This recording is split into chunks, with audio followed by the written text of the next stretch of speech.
Bismillahirrahmanirrahim.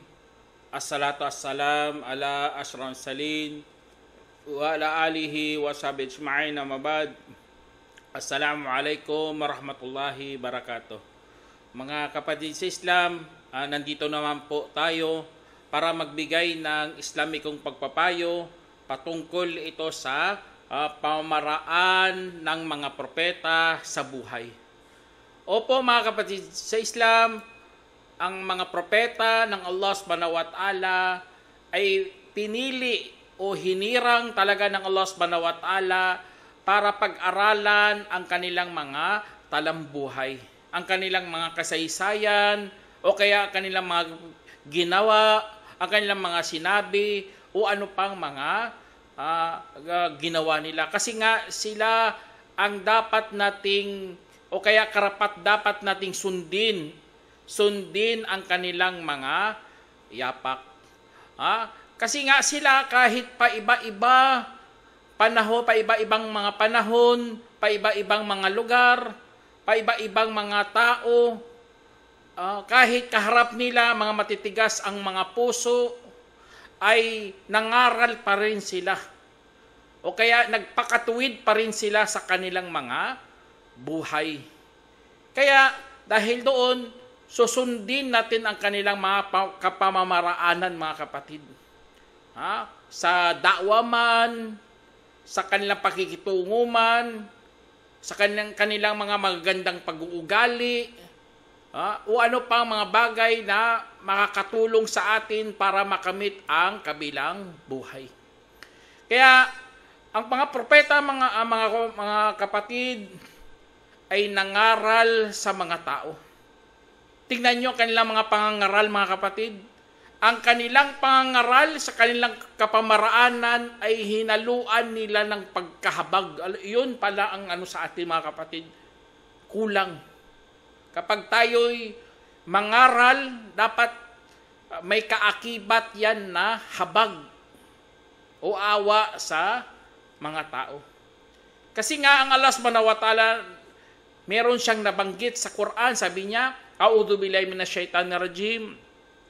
Ya ayyuhan nasu qad ja'akum mau'idatum mir rabbikum wa syifaa'un lima fis sudur wa hudaw wa rahmatul lil mu'minin. Sinabi ng Allah Subhanahu wa ta'ala sa banal na Quran, o sangkatauhan, tunay na dumating sa inyo ang pangangaral mula sa inyong Panginoon at lunas para sa anumang nasa loob ng mga dibdib at patnubay at pagkahabag para sa mga mananampalataya.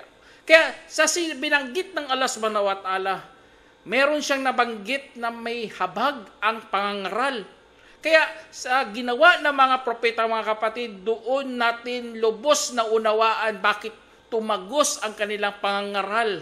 Kasi nga hinaluan nila ng habag. Naawa sila sa atin, lalo na sa mga mananampalataya. Kapag ang mga mananampalataya, mga kapatid, pangangaralan mo na mayroong pagkahabag, Allahu Akbar, ibig sabihin, gumaya ka sa mga kapamaraanan ng mga propeta.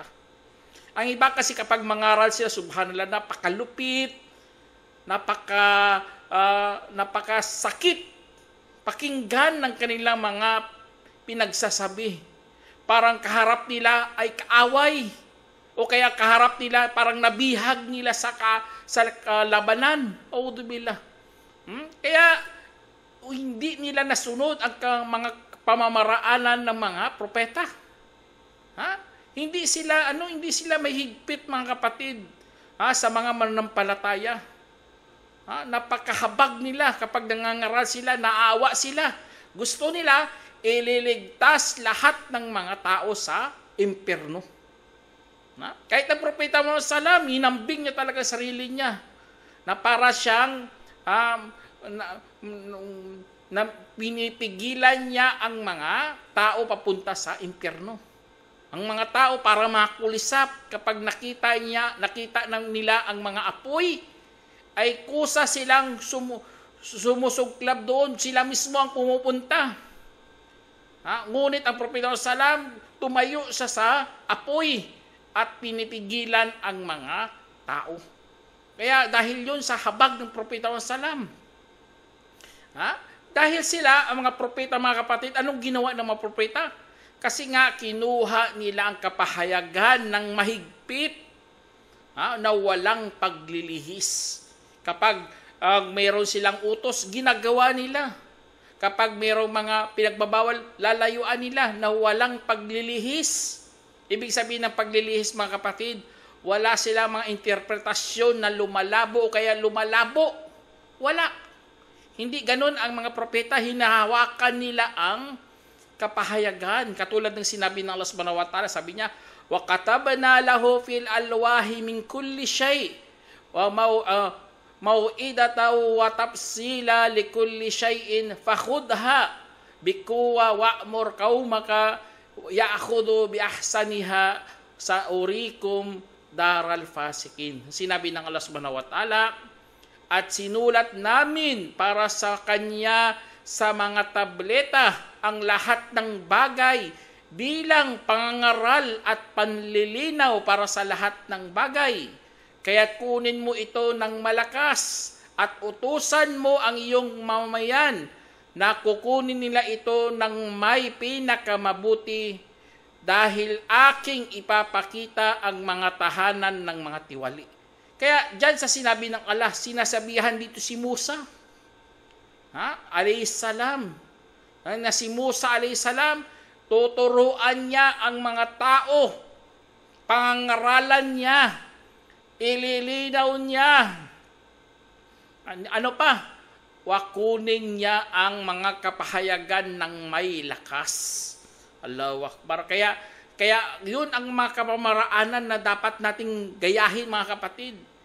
Kapag tayo, kung nagpasakop sa Islam, kunin natin ang Islam ng mahigpit, ng malakas. Para magaya natin ang mga kapamamaraanan ng mga propeta na hindi sila lumilihis. Matutuwid. Tumatahak sila sa landas ng matuwid. Kaya dahil doon, mga kapatid, sumusunod sila kasi sa mga yapak din ng mga matutuwid. Yun ang tamang relihiyon, mga kapatid. Kaya tayo, alhamdulillah, pinapakilala sa atin lahat ng mga propeta. Una-una dyan si Propeta Adam. Gumawa siya ng mga mabuti. Ginaya rin ng mga saninlahi, mga kasunod niya, mga tagasunod niya, sinunod din ng mga hanggang kay Prophet Muhammad salam. Kaya kahit sa hadith, وَمَا بُثُ إِلَّا بِمَكَارِمِ الْأَخْلَاقِ, sinabi ng Muhammad salam, hindi ako pinadala dito, kundi para ganapin ang mga mararangal na mga pang-uugali. Tingnan nyo, ganun. Ibig sabihin, sumusunod tayo sa yapak ng mga nauna, mga yapak ng mga matutuwid. Ganun ang kapamaraanan ng mga propeta. Kaya, dahil doon sumusunod tayo. Kasi nga sila sumusunod din. Mga yapak ng mga nauna, si Jesus, si Moses, ang mga yapak ng mga nauna, ginagaya rin nila, mga kapatid. Allahu Akbar. Kung hindi sila pinapadalahan ng mga kapahayagan na salungat sa mga nauna, hindi, ganun din ang nilang ginagawa. Pero kung may dumating na salungat, hindi na nila gagawin yan. Kahit si Prophet Muhammad salam. Si Prophet Muhammad salam, hindi pa dumadating ang mga ibang mga batas. Ginagaya niya ang mga ahlul kitab, mga maangkan ng kasulatan. Ngunit sa time na dumating ng mga batas, naging ganap ng Islam, doon na siya sumasalungat sa mga ahlul kitab. Ibig sabihin pala, mga kapatid, yun ang mga realidad ng mga kapamaraanan ng mga propeta. Gagayahin mo sila. Katulad ng pagkasabi dito ng Allah subhanahu wa ta'ala, sabi niya, وَكَفَيْنَا عَلَىٰ آثَارِهِمْ بِعِيسَى بْنِ مَرْيَمَ musaddiqan lima bayna yadayhi minat tawrati wa ataynahul injila fihi hudaw wa nurun musaddiqan lima bayna yadayhi minat tawrati wa hudaw wa mau'idatan lil muttaqin wal yahkum ahlul injili bima anzalallahu fihi wa man lam yahkum bima anzalallahu fa ulaika humul fasiqun. Sinabi ng Allah subhanahu wa ta'ala, at pinasundan namin ang kanilang mga yapak sa pamamagitan ni Isa na anak ni Maryam bilang patotoo bago pa sa kanya mula sa Taurat. Tingnan niyo, pinasundan. Allahu Akbar. May bakas talaga mga kapatid. Yun ang pagsunod sa yapak ng mga matutuwid. Yun ang mga pamamaraan ng mga propeta. Gumagaya lang sila talaga mga kapatid. Maliban na lang kung mayroong kapahayagan na dapat nang ibahin nyo na ang batas. Tapos, at binigyan namin siya ng Injil na mayroon doong patnubay at liwanag at patotoo bago pa sa kanya mula sa Taurah at bilang patnubay at pangaral para sa mga matakutin. Kaya ito mga sinabi ng Allah subhanahu wa ta'ala mga kapatid, may mga batas kasi na dapat nating susundin. Yun ang pagpapakatuwid sa ating mga sarili. At hindi mo yan mga kapatid, maliban na lang kung titignan mo talaga mga nauna. Alhamdulillah tayo mga kapatiran sa Islam mga kapatid, nawawala na ang mga propeta pero may mga bakas pa siyang naiwan. May mga bakas pa, mga matutuwid na mga ulama, matutuwid na mga tao, mga makadiyos, makamuslim.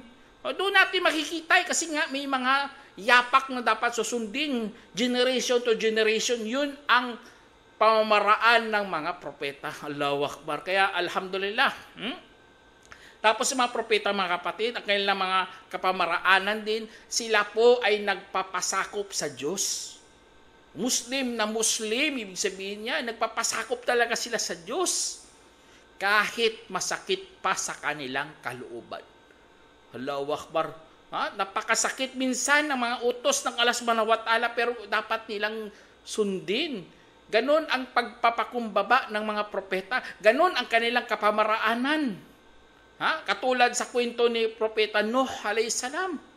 Sinabi ng Allah, qala ya Nuh innahu laysa min ahlik innahu amalun ghairu salih fala tas'alni ma laysa laka bihi ilm. Inni aiduka an takuna minal jahilin. Sinabi ng Allah subhanahu wa ta'ala mga kapatid.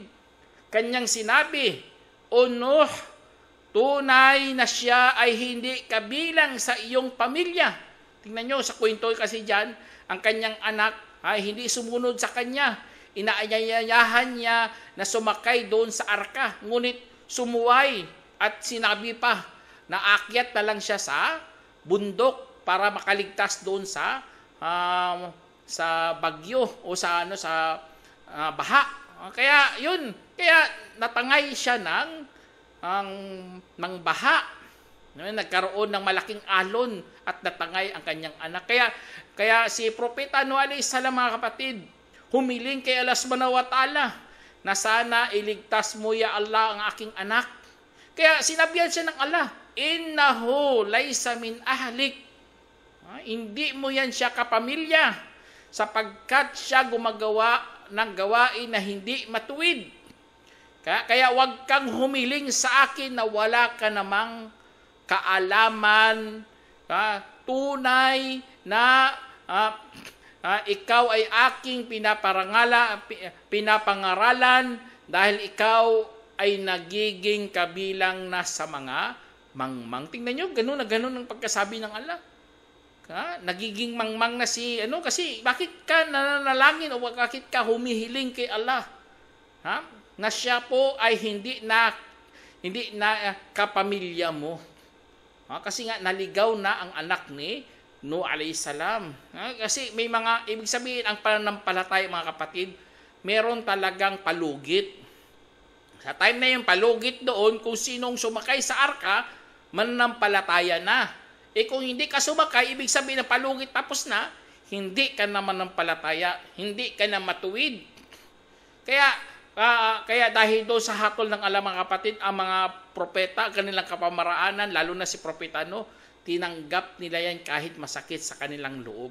Ganon po ang pagpapasakop, mga kapatid. Ganon po ang ginawa ng mga propeta, ibang mga propeta. Nagpapasakop kahit masakit yan. Lalo na sa panahon natin, mga kapatid. Example lang, nagdinegosyo ka ng haram. Dumating sa iyo ang utos. Bawal yan sa Islam. Dapat tanggapin mo yan. Kahit masakit pa sa bulsa mo. Kahit sakit pa sa kalooban mo. Kahit malugi ka pa, tatanggapin mo yan. Kasi nga, kapamaraanan yan ng mga propeta.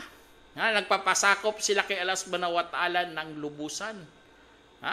Kaya, kasi kung hindi ka magpapasakop, magiging kabilang ka sa mga mangmang. A'udzubillah. Kaya, ang mga propeta, mga kapatid, malayo talaga sa mga kamangmangan. Hindi katulad kay Propeta Nuh, iniwan niya yon, hindi na siya nananalangin, Ya Allah, iligtas mo ang aking anak. Ginawa niya, nawala siya sa kamangmangan. Dapat ganun pala, mga kapatid. Ibig sabihin, ang pagsunod sa mga utos ng Allah ay kaalaman yan. Hindi po yan kamangmangan. Kapag ikaw ay nananalangin kay Allah dahil sa utos niya, kaalaman yan, hindi po yan kamangmangan. Kaya, katulad dito sa sinabi ng Allah, Qala rabbi inni a'udhu bika an as'alaka ma laysa li bihi ilm illa wa illa taghfirli wa tarhamni akum minal khasirin. Sinabi ng Allah subhanahu wa ta'ala, sa kwento pa rin ni Propeta Nuh, sabi niya, sinabi ni Nuh, Panginoon ko, tunay na ako ay nagpapakupkup sa iyo, nahihiling sa iyo na wala naman akong kaalaman, at kung hindi mo po ako patatawarin at kakaawaan, ay mapabilang ako sa mga mangmang. Subhanallah. Ganun na ganun pala mga propeta, mga kapatid. Ang mga propeta na nananalangin talaga kay Allah subhanahu wa ta'ala na patawarin sila, kaawaan sila. Kaya tayo karapat dapat nagayahin ang mga propeta. Katulad ni Propeta Nuh, umihiling, wag mong ipagkait sa sarili mo. O kaya ipagdamot na magbanggit man lang kay Allah subhanahu wa ta'ala na sana patawarin mo po ako, Ya Allah. Kaawaan mo po sana ako, Ya Allah. Ganun dapat mga Muslim. Kasi nga, yun ang tamang pamamaraan ng mga propeta. Kapag sila nagkasala, ay hindi nila kinakalimutan si Allah subhanahu wa ta'ala. At humihiling talaga sila ng kapatawaran. Allahu Akbar. Kaya sa ginawa nila, mga kapatid, tagos sa puso talaga sila kapag mangaral. Ang mga tao na ganoon, kahit sa panahon natin, kapag ginagawa mo ang mga utos ng Allah, kapag ikaw mangangaral, tagos sa puso talaga. Kasi nga, based in experience. Tapos naisip mo, mayroon palang sinabi si Allah, may sinabi palang propeta. Kaya tagos sa puso kapag ikaw magsasalita. Ganun ang nangyari sa mga propeta. At alam naman natin, ang mga propeta, sila po ang pinakamaraming mga pagsubok sa buhay. Bawat yugto ng pagtaas ng iyong pananampalataya, ganon na ganon din ang iyong pagsubok. Sila ang pinakamatinding pagsubok. Kaya po, mga kapatid sa Islam, yun. Kaya ginagawa ng mga propeta, sila po ay lumilihi, na lang sila, tinatalikuran na lang nilang mga mangmang. Allahu Akbar. Kaya tinatalikuran nila yan, umiiwas na lang sila sa gulo, umiiwas na lang sila sa tukso. Kasi nga, maapektuhan ka lang, katulad ng sinabi ng Allah, Ulaika alladhina ya'lamullahu ma fi qulubihim fa'arid anhum wa'idhum wa qul lahum fi anfusihim qawlan baligha. Sinabi ng Allah, sila, iyon ang mga yaong nalalaman ng Allah kung anong meron sa kanilang mga puso. Kaya't talikuran mo sila at pangaralan at pagsabihan mo rin sila ng isang nakakaantig na pananalita. Diyan sa sinabi ng Allah, mga kapatid, tignan nyo. Ang style pala ng mga propeta kapag sila tinutokso o ano pa dyan, Pinapangaralan nila, umiiwas nga sila, pero mayroong kaakibat na pangangaral. Allahu Akbar. Tayo kasi, kapag mayroong ganun, umiiwas lang tayo, hindi natin pinagsasabihan. Sila hindi. Ang kapamaraanan nila, umiiwas ka sila, pero mayroong pangangaral. Sinasabihan nila ng mga nakakaantik na pananalita. Allahu Akbar. Kaya ganun dapat gawin natin mga kapatid. Sasabihan natin sila ng kaulam baligha, nakakaantig na pananalita. Kasi minsan ang mga tao, kapag pinapaalalahanan mo sila ng mga bagay-bagay, kahit masasama yan, kapag ikaw nagsasalita ng mga nakakaantig na pananalita, tagus talaga sa puso, magandang style yan eh. Sa totoo lang, ang mga propeta hindi naman sila nangiinsulto kapag sila magsasalita. Pero napaka-antig, ibig sabihin, naka-formal talaga. Nakagandang paglagay ng mga pananalita sa mga kataga para tagus sa puso talaga ang kanilang mga pinagsasabi. Allahu Akbar. Kung ano pa, kung sa atin pa mga tawag na malalalim na mga salita, pero maintindihan nila. Depende sa tao mga kapatid, mga balagtasan o ano pa dyan mga gagamitin mo. Basta nakakaantig sa kanila. Kaya ang mga propeta mga kapatid, sa kanilang mga pangaral, maraming nakakakuha ng kanilang kaalaman. Naiimpluwensyahan sila, natututo sila, at kanilang tinuro din sa mga tao. Nangangaral din sila. Subhanallah, katulad sa kwento ni Luqman. Yung sinabi ng Allah, wa idha qala Luqmanu li ibnihi wa huwa ya'iduhu, ya bunayya la tusyrik billah, inna syirka la zulmun azim. Sinabi ng Allah subhanahu wa ta'ala, nang sinabi ni Luqman sa kanyang anak habang kanyang pinapangaralan ito, o aking anak, huwag kang tatambal sa Allah.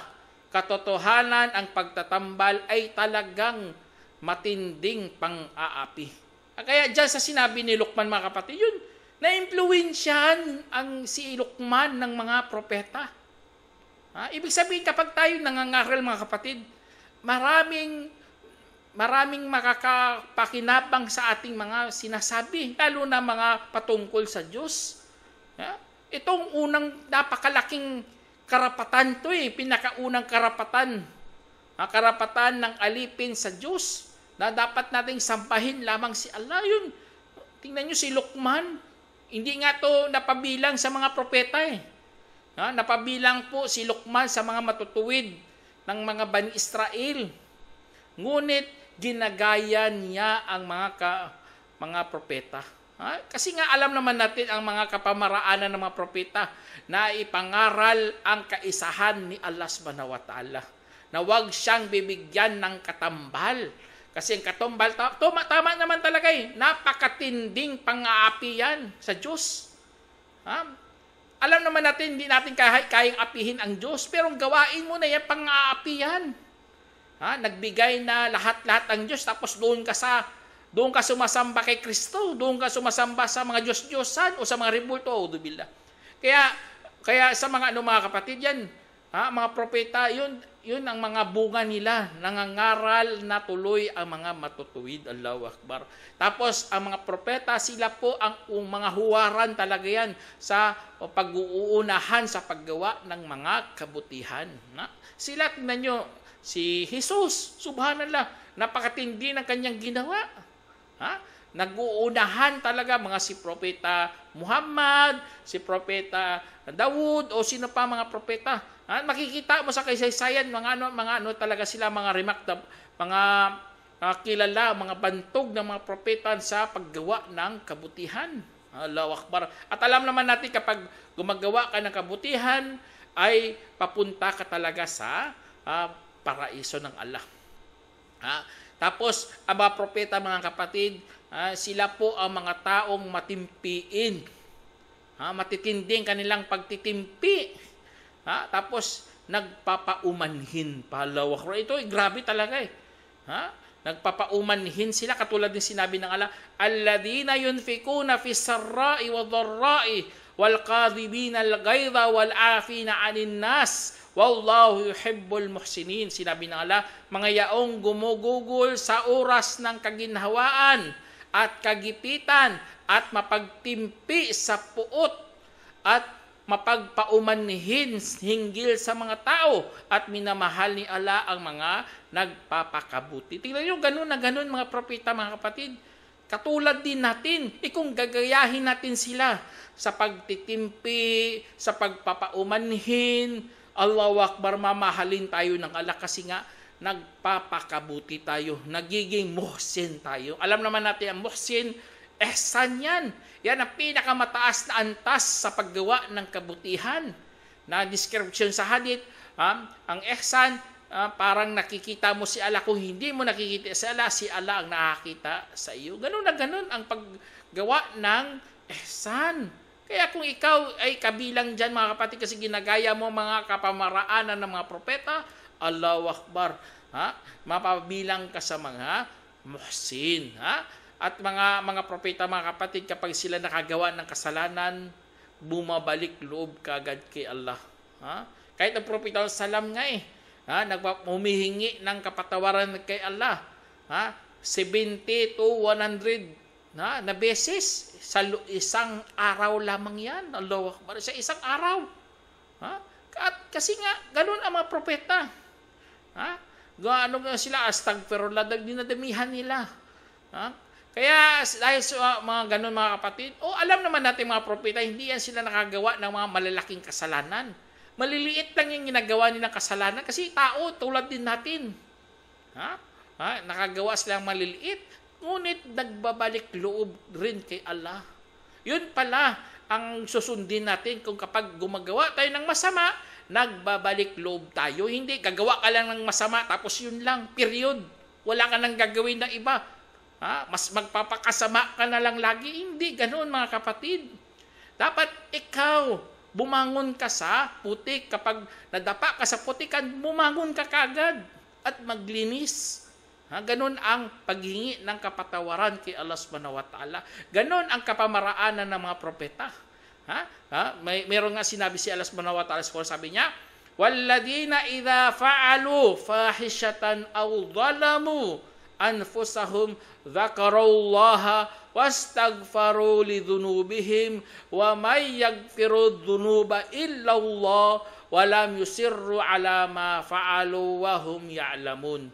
Sinabi ng Allah subhanahu wa ta'ala, at mga yaong kapag nakagawa ng kahalayan o pang-aapi sa kanilang mga sarili ay inaalala si Allah at saka humihingi ng kapatawaran para sa kanilang mga kasalanan. At sino pa kaya ang pumapatawad ng mga kasalanan bukod pa kay Allah? At hindi na sila nagpapatuloy sa kanilang mga ginagawa habang kanilang nalalaman. Allahu Akbar. Kaya ganun dapat sa isang Muslim. Sa isang Muslim, kapag nakagawa ka ng kasalanan, naghumingi ka ng kapatawaran. Kasi yun ang mga propeta, mga kapatid. Hindi katulad sa ibang pananampalataya, mga propeta gumagawa ng mga sasama, malalaking kasalanan pa talaga. Hindi ganun sa Islam. Pero kahit ganun, bumabalik loob kagad sila kay Allah subhanahu wa ta'ala. At saka mga kapatid, isa sa mga kapamaraanan ng mga propeta, mga kapatid, itong isa sa mga pinakamahalagang ginawa rin nila. Hindi sila pabaya sa mga pangyayari. Lalo na mangyayari sa huling araw. Ang mga propeta nga, mula pa sa simula, binabanggit na nila si Dajjal. Binabanggit na nila si Dajjal. Mag-ingat kayo kay Dajjal. Umiwas kayo. Lahat ng mga babala nila, mga kapatid, binigay na nila. Ganon kasi sila Mga pangyayari, mga kapatid, ay hindi nila pinabayaan mga tao. Bagkus ginagabayan talaga nila. Kahit si Prophet Muhammad sallam nga meron nga ang hadith niya dito, sinabi niya, kaya't kunin ninyo ang aking sunnah at sunna ng mga nagabayang pinuno na matitino at hawakan ninyo ito at kagatin ng inyong mga bagang at iwasan ninyo ang mga panibagong ritual dahil lahat ng panibago ay bid'ah at ang lahat ng bid'ah ay kaligawan. Ha? Kaya dyan kahit sa hadith ng kapatid na isinalaysay ni Abu Dawud at itinamat ni Albani, ganun na ganun din. Ha? Pinagbibigyan talaga tayo ng babala. Para maalisto tayo, para aware tayo sa mga bagay-bagay na hindi tayo dapat maligaw. Kasi nga, ganun ang kanilang ginawa. At ito, isa sa mga mga kapatid, ito, isa sa mga pinakamagandang ginawa ng mga propeta, mga kapatid. Kapag sila'y nangangaral, ginagawa nila, katulad sa hadith dito ni Prophet Salam sa Ibn Mas'ud, kana Nabi sallallahu alaihi wasallam yatakawwaluna bil mau'idati fil ayyam karahata sa'ama alaina. Sinabi sa hadith na inulat ni Ibn Mas'ud radiyallahu anhu na dati ang propeta sallallahu alaihi wasallam magbibigay sa atin ng pangaral sa iba't ibang oras sa araw dahil sa pagkasuklam ng pagkainis hinggil sa atin. Isinalaysay ni Bukhari. Tingnan nyo, ang mga propeta, lalo si Prophet ng Salam, ang ginagawa niya, hindi pala siya nangangaral ng lagi-lagi, mga kapatid, o kaya naka-schedule talaga, o kaya kasi nga ayaw niya mainis ang mga tao sa kanya. O alam naman natin ang tao, di ba? Mayroong pagkabagot. Kaya sa pag-aaral, mga kapatid, isa sa mga ginagawa ng mga propeta, yun. Binibigyan talaga ng kung sa atin pa pag-aaral sa psychology. Dapat may mga oras kung saan magandang mag-aral. Bigyan nyo yan ng importansya kasi nga yun ang kapamaraanan ng mga propeta. Hindi sila nangangaral kahit anong oras, lahat na lang, hindi ganoon, mga kapatid. Kaya yan, isa sa mga, kasi ginawa ng propeta yan. Meron pa nga isang hadith dito Sabi dito, ayon kay Abu Wa'il na si Abdullah bin Mas'ud, radiyallahu anhu, dati ay pinapaalalahanan ang mga tao tuwing Huwebes. Kaya sinabi ng isang lalaki sa kanya, "O Abdurrahman, talagang ibig ko na paalalahanan mo kami araw-araw." Kanyang sinabi, "Tiyak na walang pumipigil sa aking gawin iyon. Subalit kinamumuhian ko na ipapainip ko lamang kayo. At sa katotohanan, naghahatid ako sa inyo ng pangangaral katulad rin dati sa paghahatid ng propeta sallallahu alaihi wasallam sa amin dahil sa takot ng pagkabagot sa amin." Isinalaysay ni Bukhari. Kaya ganun, mga kapatid, sa pangangaral, mga pamamaraan ng propeta, hindi sila nagpabagot sa mga tao. Kaya napapansin nyo mga hadith, napakaiksi lang, hindi nagsasalita ng maraming propeta. Kapag nagtuturo din, ganun. May mga time din na matagal din Propeta Salam mangaral siya. Hanggang magmagrib ng kanyang salita. Hindi siya pumipigil. Kasi nga ganun ang mga style kasi yan ng mga propeta, mga kapatid. At ito isa sa pinakamagandang rin, balanse ang kanyang paghihikayat at pananakot. Balanse, hindi pwede lahat paghihikayat na lang lagi. Tinatawag natin sa Arabic na targib. Laging na lang paghihikayat, paraiso, reward. Hindi pala maganda yan pala, kapatid. Hindi yan kapamaraanan ng mga propeta. Ang ginagawa nila, balanse, paghihikayat at pananakot. Takutin ng impyerno, kaparusahan, o ano pang mga bagay kung saan matakot ang tao. Basta ang gagawin mo katulad sa ginawa ng mga propeta. Katulad din sa pagbabasa natin sa Quran. Kapag mayroong nabanggit na paraiso, mayroon ding nababanggit na impyerno. Kasi nga, ganun ang Islam. Ganun ang turo sa relihiyon. Allahu Akbar.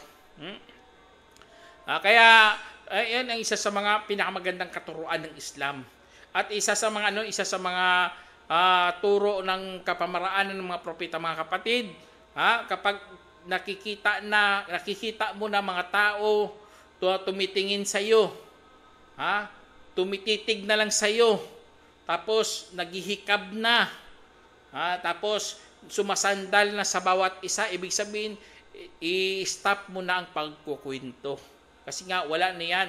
Kung magsalita tayo o magtuturo tayo o magkwento tayo, sa time na tumatanggap ang kanyang puso.